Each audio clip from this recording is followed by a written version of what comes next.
All right, people. So I hear that Goldberg is coming back once again to face Bray Wyatt at one of these obscure Saudi Arabia pay-per-views. I really don't understand why WWE did this. Like they decided over the course of a few years, I guess, to have these like in between, like it's basically a cross between a live event and a pay-per-view at Saudi Arabia, of all places, for crying out loud, a place that fucking like doesn't even let women drive. It's a very it's not a good country, let's just put it that way. So I don't know what they were thinking here.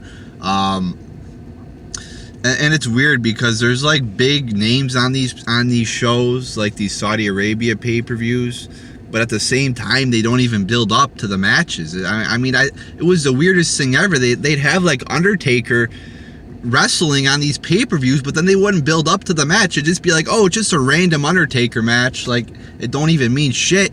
So I really don't understand the concept behind these pay-per-views. So now I guess they're having a Goldberg versus Bray Wyatt match.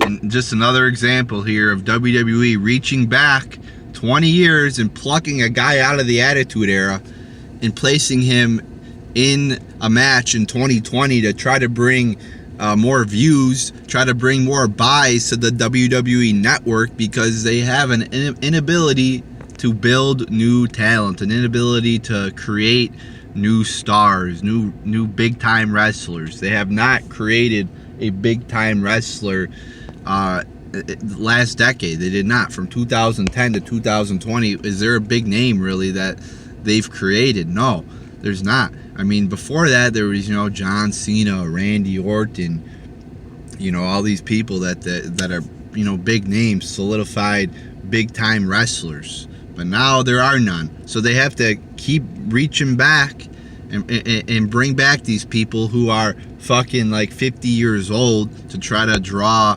people to their product. And it's sad. Now I hear that they're trying to do Sting versus Undertaker, two fucking 60-year-olds wrestling.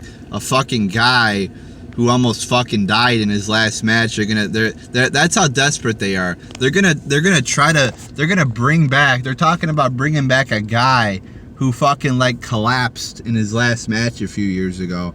Almost fucking had a fucking like back or neck injury, and it was very hard to watch. That's how desperate they are.